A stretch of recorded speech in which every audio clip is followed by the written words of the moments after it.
Price God. கர்த்தருக்கு ஸ்தோத்திரம். இந்த நல்ல சாயங்கால வேளையில் மறுபடியும் ஒரு சங்கீதமாக கடந்து வரத்தக்கதாக தேவன் செய்த கிருபைகளுக்காக நன்றி. இன்றைய தினம் 3ஆம் சங்கீதத்தை பற்றி தியானிக்கலாம் என்று நினைக்கிறேன். அதற்கு முன்னால் ஒரு சின்ன ஜெபம். மகா பரிசுத்தம் மீது இறக்கங்கள் பரமபிதாவே, இந்த நல்ல சாயங்கால வேலைக்கு கூட ஸ்தோத்திரம். இந்த சாயங்கால வேளையிலே அப்பா உண்மை நோக்கி பார்க்க தேவாவியான இந்த கிருபைகளுக்காக நன்றி. இந்த சங்கீத பகுதியை கர்த்தாவே நீர்தாமே பேசும்படியாக ஜெபிக்கிறேன். கேட்கிற பிள்ளைகளுக்கு அது ஒரு ஆசீர்வாதமாக அமையத்தக்கதாக, கேட்கிற பிள்ளைகளுக்கு ஆண்டவரே ஒரு விடுதலையாக அது மாறத்தக்கதாக ஆண்டவரே கிருபை செய்ய வேண்டுமாறு ஜெபிக்கிறேன். அப்பா, உம்முடைய வல்லமையை வெளிப்படுத்தும், தேவாவியானோர் பேசும் இந்த ரகசியங்கள் எல்லாம் அநேகர் உணரத்தக்கதாக தேவாவியானோர் கிருபை செய்யும். நீர் எப்படி செய்ய போகிற கிருபைக்காக நன்றி. கேட்கிற எல்லா பிள்ளைகளையும் ஆசீர்வதியும். இதன் மூலமாக ஆண்டவர் ஒரு விடுதலை அவர்களுக்கு உருவாகத்தக்கதாக தேவாவியானோர் கிருபை செய்யும், ஆளுகை செய்யும். துதி கனம் மகிமையெல்லாம் உமக்கே. இயேசுவின் நாமத்தில் ஜெபிக்கிற நல்ல பிதாவே, ஆமென்.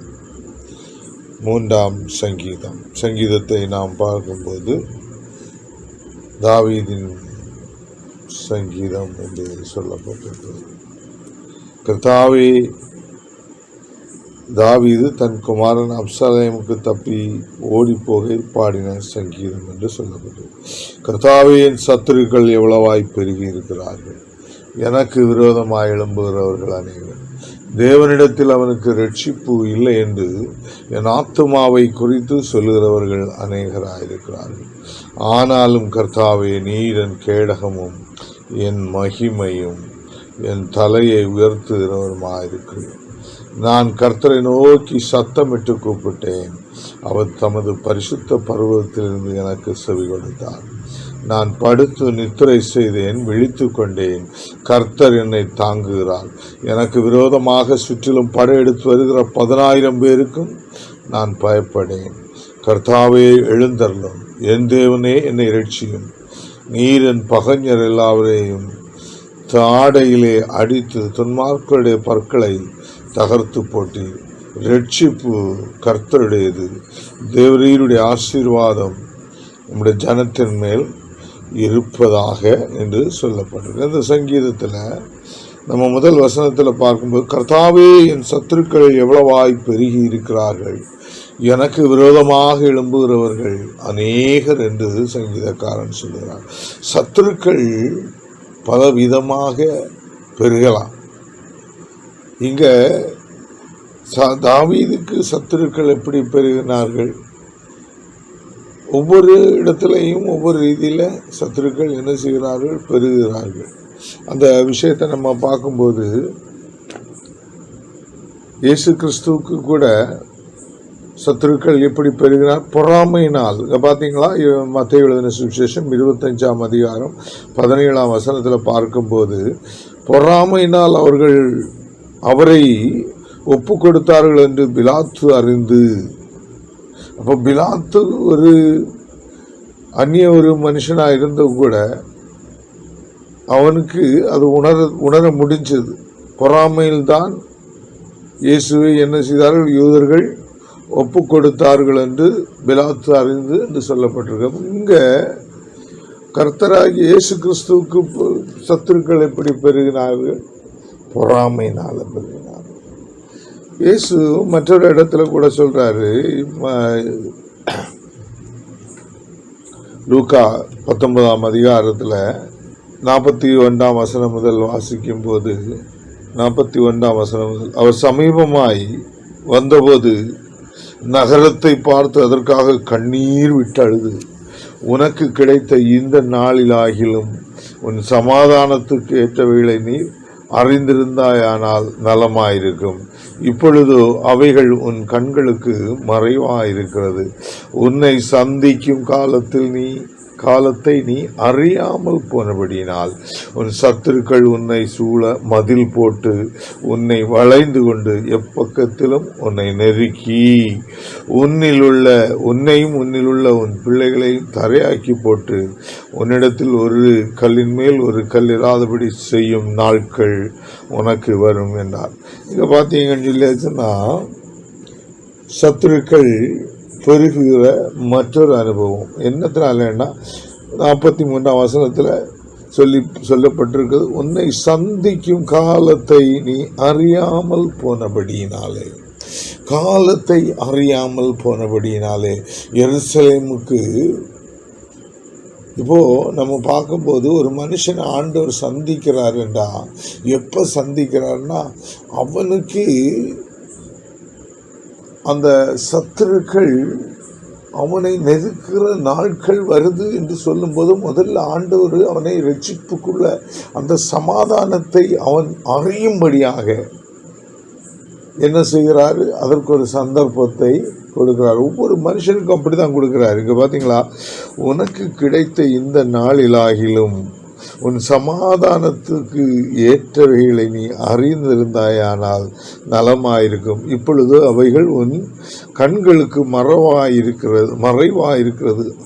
உன்னை சந்திக்கும் காலத்தை நீ அறியாமல் போனபடியால் உன் சத்துருக்கள் உன்னை சூழ மதில் போட்டு உன்னை வளைந்து கொண்டு எப்பக்கத்திலும் உன்னை நெருக்கி. பார்த்தீங்களா எப்படி? அதாவது ஒரு தீமை ஒரு மனுஷனுக்கு வரப்போகுதுன்னா அதுக்கு முன்னாடி அவனை தேடி என்ன செய்கிறது, ரட்சிப்பு வருகிறது. தேவனுடைய வசனம் அவனை தேடி வருகிற அந்த நேரத்தில் அவன் அந்த வசனத்தை ஏற்றுக்கொண்டு இயேசு கிறிஸ்துவை ஏற்றுக்கொண்டு அந்த சமாதானத்துக்கு ஏற்ற அந்த கிறிஸ்துவை பற்றி அறிந்திருந்தான். ஆனால் அவனுக்கு அதில் தப்பி போகிறதுக்கு வாய்ப்பு இருக்கு. இல்லைன்னா அங்கே என்ன சொல்லியிருக்கு, சத்துருக்கள்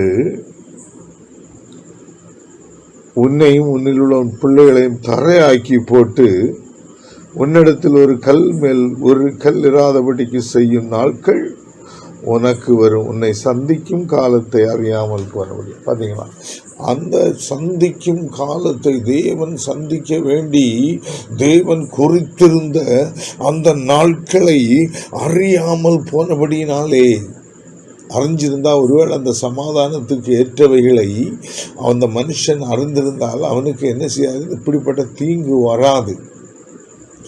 அந்த சமாதான முகாந்தரம் அவன் அதில் இருந்து என்ன செய்வான், சமாதானத்துக்குள் அந்த வசனத்தின் முகாந்தரம் அவன் அதிலிருந்து தப்பி கடந்து போவான். ஆகவே என்ன செய்யணும், சந்திக்கும் காலத்தை ஒன்று பொறாமையினால் இயேசு கிறிஸ்துவை காட்டி கொடுத்தாங்க.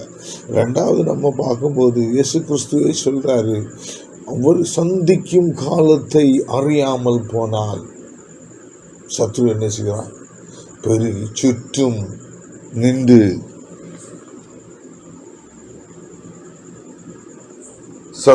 உன் சத்ரு அங்கே பார்த்து 43ஆம் வசனம், உன்னை சந்திக்கும் காலத்தை நீ அறியாமல் போனபடியால் உன் சத்துருக்கள் உன்னை சூழ மதில் போட்டு உன்னை வளைந்து கொண்டு எப்பக்கத்திலும் உன்னை நெருக்கி என்று சொல்லப்பட்டது. அப்போ சத்துருக்கள் இப்படியும் என்ன செய்கிறார்கள், பெறுகிறார்கள். அதாவது நம்ம சந்திக்கும் காலத்தை தேவன் நமக்கு சமீபமாக வருகிற அந்த நேரத்தை நம்ம உணராமல் போனால், நம்ம அந்த சந்திக்கும் காலத்தை அறியாமல் போகும்போது அங்கே என்ன செய்கிறது, சத்துருக்கள் நம்மளை சூழ மதில் போட்டு அப்படின்னு என்று சொல்லப்பட்டிருக்கிறது.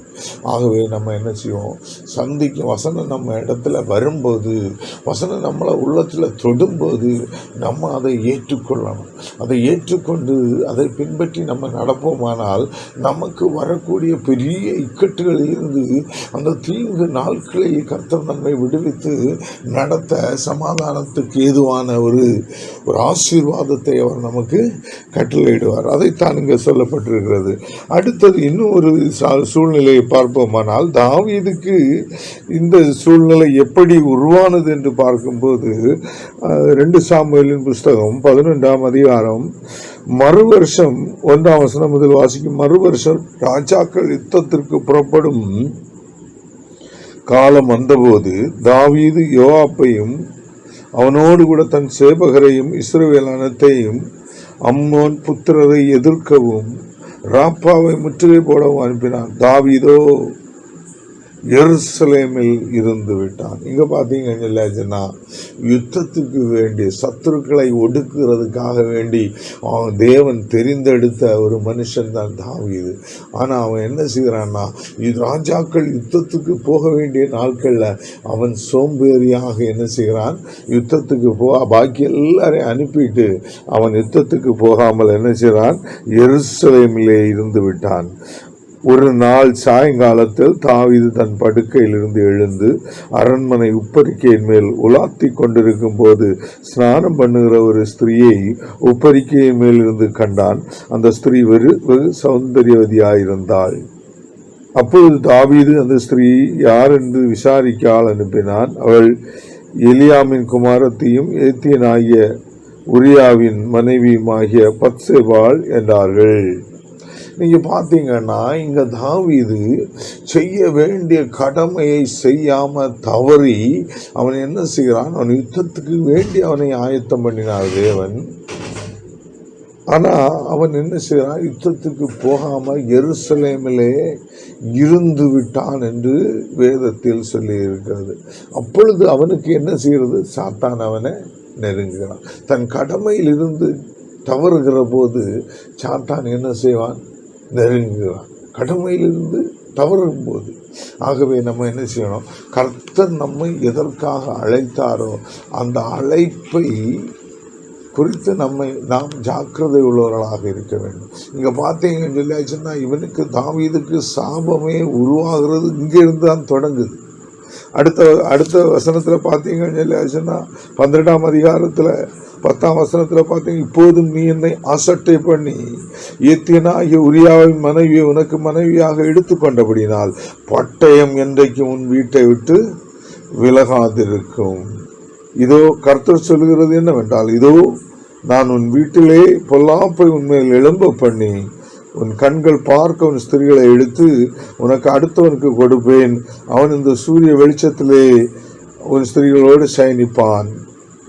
நீ ஒளிப்பிடத்தில் அதை செய்தாய். நானும் இந்த காரியத்தை இஸ்ரவேல் எல்லாருக்கும் முன்பாகவும் சூரியனுக்கு முன்பாகவும் செய்விப்பேன் என்றார் என்று சொன்னார். இங்க பாத்தீங்கன்னா தாவீதுக்கு ஆண்டவர் கொடுக்கிற ஒரு சாபம். அதாவது இங்க தாவீது தேவனை அசட்டை பண்ணினான் என்றாக வசனத்தில் சொல்லியிருக்க. அந்த 12ஆம் வசனம் 19, நீ என்னை அசட்டை பண்ணி. அப்போ தவறு செய்யும்போது நம்ம யார் அசட்டை பண்றோம், தேவனை அசட்டை பண்றோம்.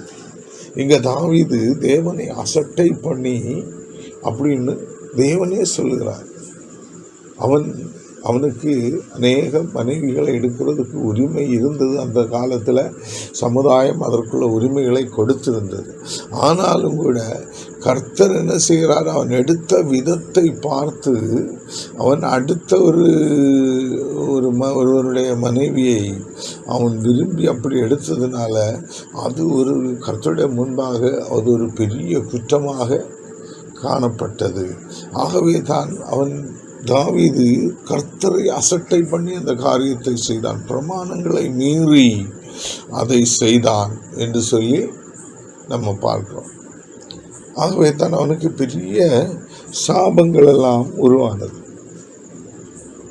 ஆகவே நாமும் இந்த வகை காரியத்தில் என்ன செய்வோம், மிகவும் ஜாக்கிரதையாக இருக்க வேண்டும். கர்த்தருடைய வார்த்தைகள் நமக்கு நேரே வருதுன்னா அந்த நேரத்தை நம்ம என்ன செய்யக்கூடாது, அசட்டை பண்ணி நம்ம தூர மாற்றி தள்ளிடக்கூடாது. நமக்கு அநேக காரியங்கள் வரலாம், அநேக இடைஞ்சல்கள் எல்லாம் வரலாம். எல்லா இடைஞ்சல்களிலையும் நம்ம என்ன செய்யக்கூடாது, கர்த்தருடைய வார்த்தைகளை அசட்டை பண்ணக்கூடிய ஒரு சூழ்நிலை நமக்கு உருவாகாமல் நம்ம பாதுகாக்கணும். அப்படி பாதுகாக்கும் போது நம்ம சத்துருக்கள் நம்மளை நெருங்காமல் இருக்கிறது பார்க்கலாம். இல்லைன்னா என்ன செய்வான்னா சத்ரு நம்மை சூழ பாளையம் இறங்குறது நமக்கு தெரியாது.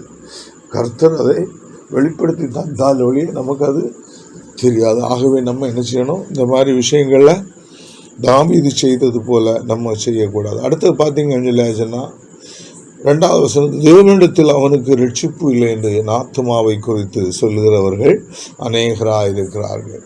இப்போ பார்த்தீங்கன்னா ஒரு மனுஷனுக்கு ஒரு வீழ்ச்சி வரும்போது, ஒரு பின்னோக்க நிலைக்கு ஒரு மனுஷன் போகும்போது அங்கே எப்படி வருதுன்னு பார்த்தீங்கன்னா, அநேகர் என்ன சொல்கிறாங்கன்னா, இந்த முறை அவன் என்ன செய்ய முடியாது, ஆண்டவர்கிட்டேருந்து தப்பவே முடியாது.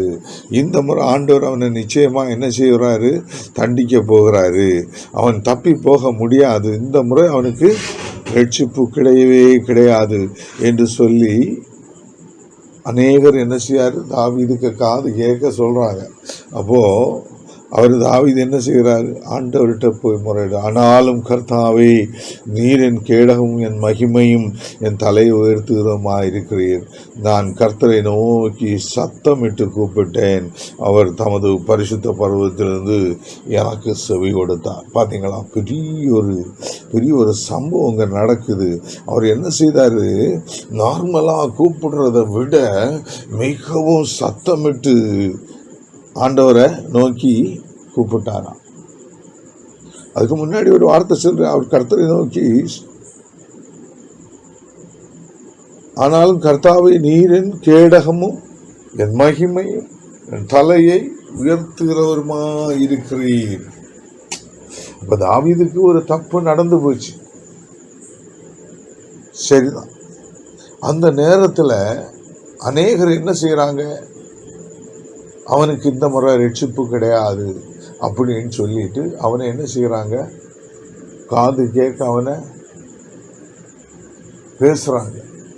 அந்த மாதிரி அவனை பலவீனப்படுத்தும் போது அவன் என்ன செய்கிறான்னு சொன்னா, ஆண்டவரை நோக்கி சத்தமிட்டு கூப்பிட்டானான். சாதா கூப்பிடுறத விட ஒரு ஸ்டெப்பு கூட மேலே. அந்த கூப்பிடணும்னா கூட அந்த தேவ கிருபை நமக்கு வேணும் பாருங்க. சும்மா நம்ம ஜெபிக்க முடியாது. தேவ கிருபைக்குள்ளார இருந்து ஜெபிக்கிற ஜெபந்தான் ஆண்டவர் என்ன செய்வார், அதிகமாக நேசிக்கிறார். சும்மா இருந்து நம்ம கூப்பிடுற நம்ம ஜெபத்தில் ஒன்றும் ஆண்டவர் என்ன அதிகமாக விரும்புகிறதில்லைன்னா விரும்பாமல் இல்லை. ஆனால் அந்த ஜெபம் அதிகமாக அந்த 100% அப்படின்னு சொல்லிட்டு நமக்கு அதை சொல்ல முடியாது.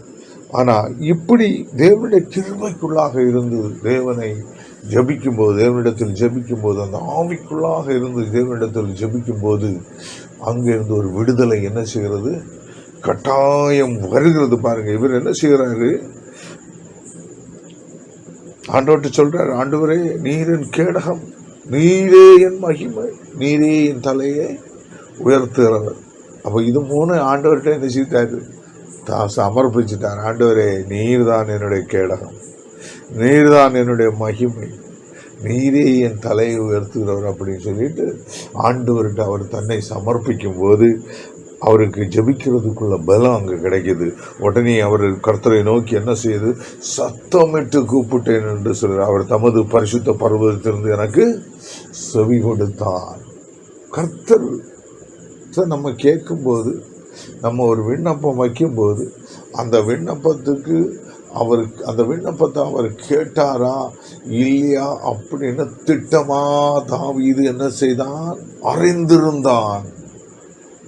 இது ஒரு அனுபவமாக, ஆவிக்குரிய அனுபவம். இந்த அனுபவத்தை நம்ம என்ன செய்யணும், பெற்றுக்கொள்ளணும். நீங்கள் அண்ணால பார்த்தீங்கன்னா, அண்ணால் என்ன செய்தாலும் அந்த வந்து சாமுவேலின் புஸ்தகத்தில் வரும்போது அண்ணால் என்ன செய்தாங்க, அவங்க நல்லா ஜெபம் பண்ணாங்க.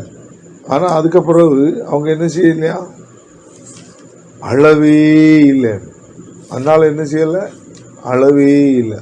ஏன்னா ஆண்டவர் அந்த ஜெபத்தை கேட்டார் அப்படின்னு சொல்லிட்டு அவர்களுக்கு ஒரு நிச்சயம் இருந்தபடினால அந்த கவலை அவங்கள விட்டு அப்பமே என்ன செய்து மாறி போயிட்டு.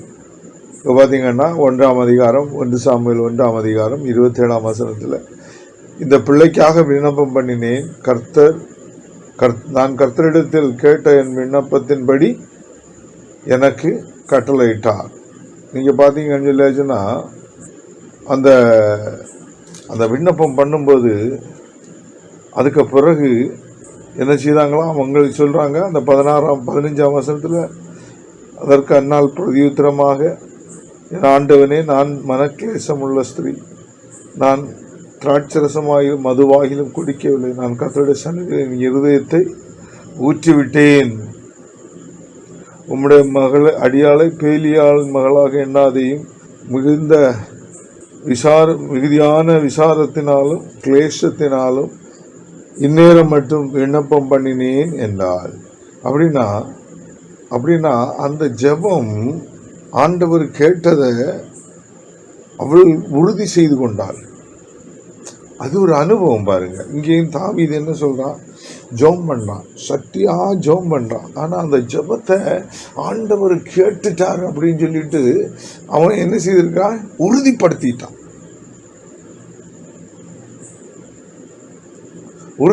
அவன் என்ன செய்யறான்?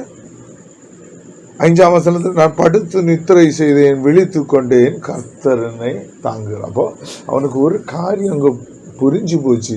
ராத்திரி உறங்கி எழும்பும்போது காலையில் நம்ம ராத்திரி எவ்வளோ பெரிய அபிஷேகத்தில் நிறைஞ்சு படுத்து தூங்கினாலும் காலையில் நம்ம எழும்பும்போது என்ன செய்யும்? 1-2 சொப்பனங்கள் வந்தாச்சுனாலே சத்துரு என்ன செய்தான்? கொண்டு களைகளை அதுக்கிடையில் விதைச்சிருவான். அப்போ நமக்கு ஒரு ராத்திரி படுத்த அந்த தேவ கிருபை என்ன செய்யணும்? நம்ம விட்டு மாறிடும். காலையில் அந்த தரிசனங்கள் எல்லாம் பொய்யான தரிசனங்கள் வரும்போது, சாத்தான் சில தரிசனங்களை கொண்டு வரும்போது, வீணான தரிசனங்கள் நமக்குள்ளே வரும்போது அங்கே என்ன நடக்கும்னு சொல்லியாச்சுன்னா அந்த தெய்வ கிருபை என்ன செய்யும்? அந்த தெய்வ கிருபை நம்மை விட்டு மாறி போகும். ஆனால் இங்கே தாவீது என்ன சொல்கிறாரு? நான் படுத்து நித்திரை செய்தேன், விழித்து கொண்டேன், கர்த்தர் என்ன தாங்குறார். அப்போ அது ஒரு புதிய அனுபவம்.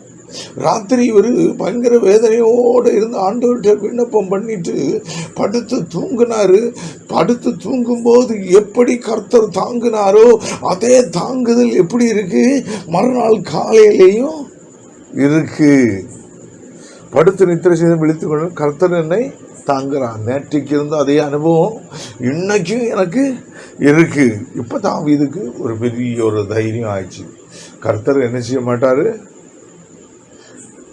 என்ன கைவிட மாட்டார் அப்படின்னு திட்டமாக அவன் புரிந்து கொண்டான். அடுத்தது என்ன செய்யறான்னா, அடுத்தது அவர் சொல்றாரு பாருங்க, எனக்கு விரோதமாக சுற்றிலும் படையெடுத்து வருகிற 10,000 பேருக்கும் நான் பயப்படேன் அப்படின்னு சொன்னார்.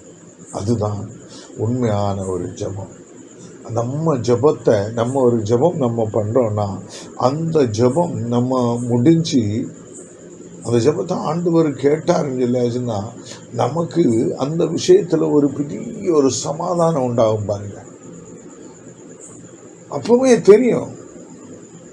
ஏன்னா எனக்குள்ள ஒரு அனுபவத்தை வச்சு பார்க்கும்போது கேட்டா பதில் தருகிற ஒரே ஒரு தேவன் நம்ம கடவுள் தான், நம்ம இயேசு தான். என்ன விஷயம் கேட்டாலும் சரி, அவருடைய பக்தி உள்ள அவருடைய பிள்ளைகளாக இருந்தாச்சுன்னா அந்த விஷயத்துக்கு உடனே மறுபதில் தருவார். இப்படிப்பட்ட ஒரு தேவனை நம்ம உலகத்தில் பார்க்கவே முடியாது. அந்த மாதிரி ஒரு வல்லமையான ஒரு தேவனாகும்.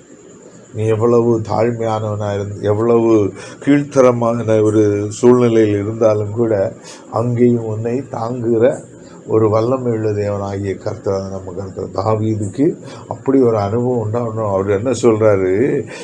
எனக்கு விரோதமாக சுற்றிலும் படையெடுத்து வருகிற 10,000 பேருக்கும் நான் பயப்படேன்.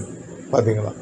அடுத்த வார்த்தையை பார்த்தீங்கன்னா அதில் பெருசாக இருக்கும். அவர் சொல்றாரு, கர்த்தாவே எழுந்தள்ளும், என் தேவனே என்னை ரட்சி, நீர் என் பகைஞர் எல்லாவரையும் தாடையிலே அடித்து துன்மார்க்கருடைய பற்களை தகர்த்து போட்டீர். அப்போ இங்கே ஒரு விஷயம் என்னன்னு இல்லாச்சுன்னா, அவன் தாவீது என்ன சொல்றான்னா, அந்த தனக்கு எதிராக நிற்கிற ஆள் பரிசுத்தவானா இல்லை துன்மார்க்கனா அப்படின்னு அவன் தாவீது புரிந்து கொள்றான். அவன் துன்மார்க்கன், ஆண்டவர் என்னை தாங்குகிற ஒரு அனுபவம் எனக்குள்ள இருக்கு அப்படின்னா நிச்சயமா வெற்றி எனக்கு தான். அதான் சொல்றான். அதுபோலத்த சில அனுபவங்கள், ஆவிக்குரிய அனுபவங்கள் நமக்கு இருந்தால் மாத்திரம்தான் நம்மளும் இந்த உலகத்தில் நிச்சயமாக ஓட முடியும். அநேகர் என்ன செய்கிறாங்கன்னா ஒரு உத்தேசமாக தான் ஓடுறாங்க. பவுல் சொன்ன மாதிரி ஆகாயத்தில் என்ன சிலம்பாடுவாங்க. சிலம்பம் ஆடுறது மாதிரி ஒரு விளையாட்டு. நிச்சயம் இல்லை. எங்க ஓட்டத்துக்கே ஒரு நிச்சயம் கிடையாது. எங்க நோக்கி நம்ம போறோம் அப்படின்னு ஒண்ணுமே கிடையாது. சும்மா ஒரு இருட்டடி, கிடைச்சா கிடைச்சி, கிடைக்காம இருந்தா போச்சு. அப்படிதான் அநேகருடைய வாழ்க்கை இருக்கிறது. ஆனால் நமக்கு நம்ம வாழ்கிற ஆவிக்குரிய வாழ்க்கையை பற்றி ஒரு நிச்சயம் நமக்கு வேண்டும் என்றால் நிச்சயமாக கர்த்தர் எப்பொழுது நம்மோடு சமீபமாக இருக்க வேண்டும். நம்ம கேட்கிற ஒவ்வொரு விண்ணப்பங்களுக்கும் அவர் பதில் தரணும். பதில் தந்தாலே நமக்கு என்னது விடுதலை தான். பதில் தந்தாலே நம்ம தெம்பாயிரும். இந்த விஷயத்துல யாரும் நம்மளை ஒன்றும் செய்ய முடியாது. கர்த்தர் எனக்கு அனுகூலமாயிருக்கிறார். கர்த்தர் எனக்கு அனுகூலமாயிருக்கும் போது யார் என்ன செய்ய முடியும்? நம்மளை ஒன்றும் செய்ய முடியாது. ஆகவே தான் இங்க தாவீது 7வது வசனத்தில், கர்த்தாவே எழுந்தருளும், என் தேவனே என்னை ரட்சியும், நீரன் பகைஞர் எல்லாரையும் தாடையிலே அடித்து துன்மார்க்கடைய பற்களை தகர்த்து போட்டி. ரட்சிப்பு கர்த்தருடையது, தேவரீருடைய ஆசீர்வாதம் ஜனத்தின் மேல் இருப்பதாக. ரட்சிப்பு யாருடையதான்? கர்த்தருடையது. கர்த்தரால ரட்சிப்பு நமக்கு தர முடியும். ஆகவே நம்ம என்ன செய்வோம்? நம்ம இது போலத்த சில ஆவிக்குரிய அனுபவங்களை நம்ம பெற்றுக்கொண்டா எப்படிப்பட்ட சூழ்நிலையில் விழுந்தாலும் கூட நமக்கு அந்த ஆவிக்குரிய அனுபவங்களை பற்றி உணர்ந்து கொள்ள முடியும். தாவீதை எல்லாரும் நிந்திச்சாங்க. இந்த தடவை அவனை ஆண்டவர் ரட்சிக்க மாட்டாரு, அவனை தள்ளிடுவார்னு எல்லாம் சொன்னாங்க. தாவீதுக்கு காது கேட்க சொன்னாங்க. அந்த நேரத்திலையும் கூட அவன் தளர்ந்து போனதில்லை. அவன் என்ன செய்தான்? பழைய ஜபத்தை விட அவனுடைய ஜபத்தை கொஞ்சம் கூட என்ன செய்தான்? அதிகப்படுத்தி சத்தமிட்டு கூப்பிட்டேன் என்று வேதத்தில் சொல்லியிருக்கிறான். நாமும் இதுபோலத்த சூழ்நிலை நம்ம வாழ்க்கையில வரணும்னா நம்மளும் இதுபோல என்ன செய்யணும்? ஒரு ஸ்டெப்பு நம்ம சத்தத்தை உயர்த்தினா போதும். ஒரு ஸ்டெப்பு நம்ம சத்தத்தை உயர்த்தியாச்சுன்னா ஆண்டவர் கட்டாயம் நம்ம ஜபத்தை கேட்டு நமக்கு பதில் தர. எங்கேயாவது நம்மளை யாராவது ஒரு பிரச்சனை நமக்கு எதிராக கொண்டு வருகிறாங்கன்னா அந்த பிரச்சனையில் நம்ம தளர்ந்து போகக்கூடிய சூழ்நிலை வருதுன்னு வச்சுடுங்க. அந்த நேரத்தில் கொஞ்சம் உஷாராக இருந்து நீங்கள் ஜெபிச்சிங்கன்னு சொல்லியாச்சுன்னா அந்த இடத்துல பெரிய ஒரு வெற்றி என்ன செய்யும்? நமக்கு உண்டாகும்.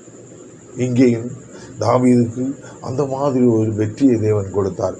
எவ்வளவு பெரிய சத்ருவா இருந்தாலும் சரி, அவர் சொல்றாரு, ஆண்டவரே எழுந்தரும், என் சத்துருக்களை தாடையிலே அடித்து நீர் என் பகைஞர் எல்லாவரையும் தாடையிலே அடித்து துன்மார்க்கருடைய பற்களை தகர்த்து போட்டி அப்படின்னு சொல்லிட்டு சங்கீதக்காரன் சொல்றாரு. ஆகவே நாமும் அதுபோலத்த அனுபவத்தோடு கூட நாம் கர்த்தருடைய சந்நிதியில் சேருவோம். கர்த்தர் இந்த வார்த்தைகளால் நம்மை ஆசீர்வதிப்பாராக. ஒரு சின்ன ஜபம் பண்ணுவோம். கர்த்தாவே ஸ்தோத்திரம் ஸ்தோத்திரம் ஸ்தோத்திரம் ஸ்தோத்திரம் ஸ்தோத்திரம். ஆண்டவரே, இந்த நல்ல வேலைக்காக முக்கடாக ஸ்தோத்திரப்பா. நீர் உம்முடைய வல்லமையை வெளிப்படுத்தி ஆண்டவரே, நீர் பேசின இந்த வார்த்தைகள் மூலம் அநேக பிள்ளைகள் விடுதலை அடையத்தக்கதாக ஆண்டவரே ஆலோசனைகள் கேட்டு அந்த ஆலோசனையின்படி நடக்கத்தக்கதாக தேவாவியானவர் பலப்படுத்தும்படியாக ஜெபிக்கிறோம். உம்முடைய வல்லமையினால் நிரப்பும். இந்த வார்த்தைகளை கேட்டுவிட்டு ஆண்டவரே மௌனமாகி போகாத வண்ணம் அப்பா நீர் அவர்களோடு இடப்பட வேண்டுமாறு ஜெபிக்கிறோம் தாவே. நீர் அவர்களோடு பேசும்படியாக ஜெபிக்கிறோம் தாவே. சங்கீதக்காரனாகிய தாவீது ஆண்டவரே செய்தது போல நாங்களும் ஆண்டவரே எங்களுக்கு பிரச்சனைகள் வரும்போது எங்களுடைய சத்தத்தை உயர்த்தி நோக்கி பார்க்கத்தக்கதாக புதிய புதிய கிருபைகளால் நீர் எங்களை நிரப்பும்படியாக ஜெபிக்கிறோம் தாவே. உம்மால் மாத்திரம் கூடும். ஆண்டவரே ஸ்தோத்திரம் ஸ்தோத்திரம் ஸ்தோத்திரம் ஸ்தோத்திரம். எல்லா பிள்ளைகளோடும் நீர் பேசுகிற தேவன், நீர் உயிரோடு இருக்கிற தேவன், நீ தரிசனங்கள் முகாந்திரம் பேசுகிற தேவன், வார்த்தைகள் முகாந்திரம் பேசுகிற தேவன். ஆண்டவரே, நீர் எல்லா பிள்ளைகளோடும் பேசும்படியாக செபிக்கிறங்கள் தாரு. நோய்களோடு நொடிகளோடு உம்மை நோக்கி பார்க்கிற பிள்ளைகள் ஆண்டவரே இந்த வசனத்தை கேட்கும்போது அவர்களுக்கு ஒரு விடுதலையாக அவைகள் மாறத்தக்கதாக தேவாவியானவர் கிருபை செய்யும். உம்முடைய வல்லமையினால நிரப்பும் அப்பா. கிருபை பிள்ளைகளை சுற்றி பாதுகாக்கட்டும். எல்லா பொல்லாத ஆவிகளும் இயேசுவின் நாமத்தில் மாறி போகட்டும். துதி கன மகிமையெல்லாம் உமக்கு இயேசு கிறிஸ்துவின் வல்லமையான நாமத்தில் ஜெபிக்கிற நல்ல பிதாவே, ஆமென். அல்லேலூயா, அல்லேலூயா, அல்லேலூயா.